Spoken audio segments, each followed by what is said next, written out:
You and I are spending way too much money on low quality food, and we have to talk about it. Well, hello there, my dear children of the apocalypse. How are we doing today? Welcome to week 10, I believe, of 2023, so our 52-week journey. We're finally in the double digits, and I want to talk to you about Wolt, Glovo, Deliveroo, Uber Eats, whoever else you use to get food from the restaurant to your home, which your office. It's convenient, yes. It's delicious, yes. Hell, in the last month, I've probably ordered more McDonald's. McDonald's. I've eaten a lot of McDonald's, and I shouldn't have, but I was craving it. And the difference between me and most people is that I have the metabolism of, I don't want to say God, because that's actually quite egotistical, but I do have superb metabolism. Everything I eat just goes straight through me. I don't get fat, I don't get swollen. So for me, I can afford to eat junk food often in combination with doing sports activities. I can get away with it. But for most people, that's not a good idea. And even for me, I try to stay away from it because the difference between your body and your sort of both your physical and mental, not just health, but strength, I think, is quite different when you're eating good food as to when you're eating bad food. And I've noticed since I went through 3 stages, right? Stage 1 was working in a kitchen, which means you're surrounded by food. Then I went to looking for a job, which is you're surrounded by the food you choose. And I went through the bulking process, which was quite nice, meaning you have sort of repetitive meals of mostly chicken and rice, which is good. It's healthy. And then the third step was coming into a new work environment, which is an office, and offices are usually not stocked with food. Now, if you're lucky, your office might have a fridge, a microwave, maybe even a little stove, some cupboards, so you have some plates and utensils. But I think most offices come equipped with nothing. Most offices have nada when it comes to kitchen appliances or food. And so these people are forced to either, take a break and actually grab some food somewhere, which is good. It's probably healthier than ordering. It's probably a little bit cheaper than ordering, but it's also very time consuming. And we're going to touch onto this later, the ratio between how much time you're wasting and how much money you're saving. This is kind of the big painful debate here. And so for most people, they have to either, go to a restaurant and have to just order the food to be delivered to them. And frankly, you're in the middle of work, I'm working behind a computer now, and I'm craving, let's say McDonald's. It takes me 3 minutes to order, or even less. Like if you know exactly what you want to eat, it's 15, 30 seconds. And within, half an hour, food's at your door. And, there was no effort. And since it's all paid through a credit card, which is in the system, you don't even have to fumble around with cash anymore. If you go to a supermarket, have to get into the car, drive there, carry the groceries, pay, it's a lot of work. And then you have to cook the food and clean afterwards. And this tends to be a bit of a nuisance. Now, what I tried to do, and what I recommend others to do, is to start bulking. That's why I think week 2, right, immediately off the bat, I said everybody should be bulking. And the reason I say that is because it forces you to look at the micronutrients that you're consuming on a daily basis. And what it also teaches you, for example, because if you're going to go through a bulking process, you're going to be eating chicken and rice. What it teaches you is how much chicken actually costs.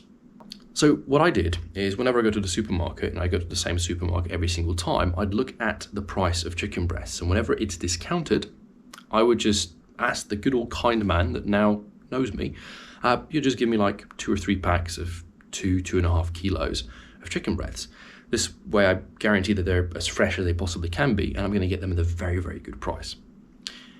And what this taught me is the pain, however. See, being a person that used to work in the kitchen and being quite aware of how much produce tends to cost, to then see how much I'm charged for, let's say just yesterday, I had, it was a Chinese, so rice noodles with chicken, and I think it set me back €9, right? So I paid €9 for, it was a relatively big portion, right? It was a good, nice portion, but I know as a cook, I know what went into it.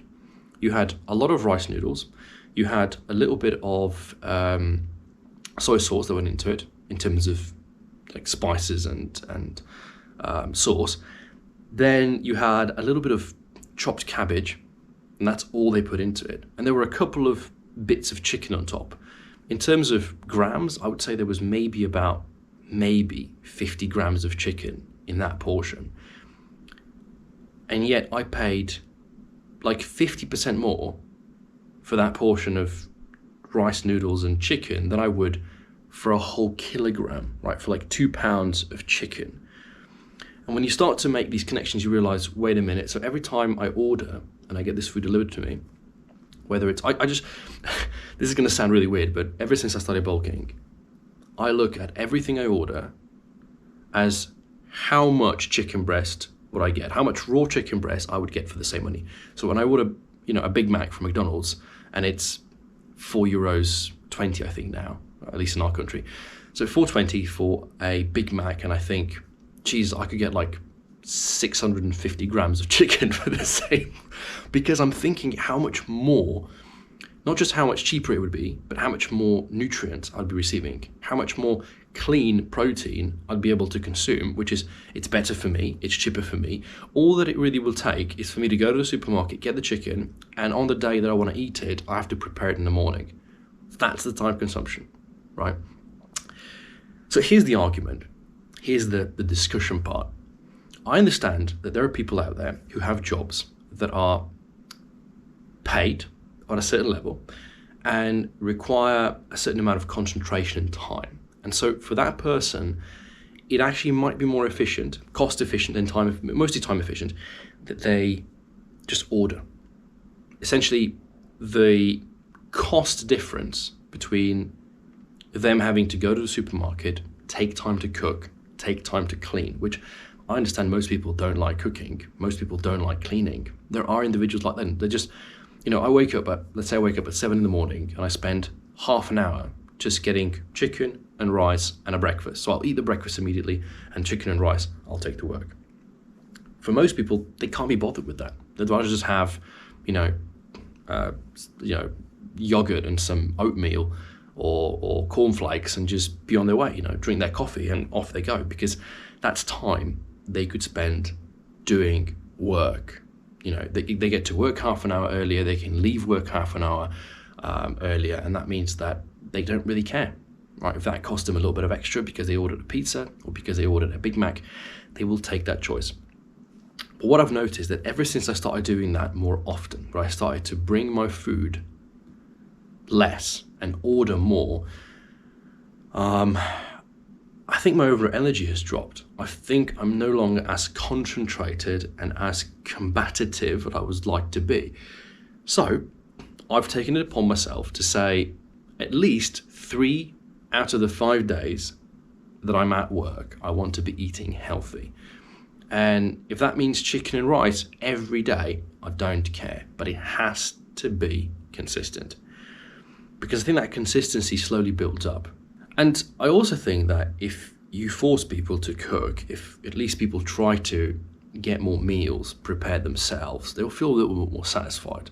There is satisfaction in cooking a good hearty meal for yourself. Not to mention, it's a really, really good thing to know how to do for others. There's a girl you like, and you can cook her a meal, dude, that is an instant guaranteed way into her heart. Trust me, been there, done that. Women love a guy who can cook them something nice. And, it's to impress your friends, to take care of your family. It's a long-term prosperous investment that I think more people should look into. So for me, what I'm trying to emphasize here is that, because, I've been guilty of this, and I think as a person of somewhat high discipline, as a person of extremely high amount of awareness when it comes to food, having worked in the industry, being quite aware of how much it costs to make something as opposed to what they're selling it to you for. It's always painful to me when I get a portion of food somewhere and I look at the price, and I look at the ingredients, and I look at the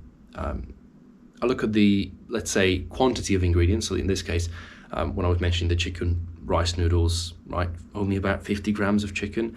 To me, that's pretty bad, because I realize that I'm getting and to me that's pretty bad, because I realize that I'm getting a plate, or in this case, not even a plate, it's in a plastic container. I'm getting a plastic container of food, which is worth maybe €2 to €3, but they're selling it to me for €9. Plus, I have to pay to have it delivered to my office. And that realization, saying that you're paying, 100, 200% more than something is worth, and you're not really getting the best caloric intake, that's a problem. And you're doing that today, and you do it tomorrow, and you do it for the whole month. I think the average month has between 20 and 22 working days. Do the math, right? 20 times, let's say, you're paying 200% more for food than you should be. 3 times more, that means. I think that's going to start to accumulate. Do that for a year, and you're throwing away humongous portions of money, whilst also not getting the nutrients that would really be suitable for you as an individual. So, as a ex-chef, right, as a lover of food, as a somewhat involved in nutritionism person, but mostly somebody who realizes how much of a difference good food makes for good health, right, for good physical and mental being, I emphasize that you do give this a try. If you can, try not to order your food, try not to eat out all the time. That doesn't mean, not to support your local restaurant. That doesn't mean to, just eat only what you prepare at home. Go out, treat yourself to a nice meal. Heck, go to McDonald's, dude. I'll be honest with you.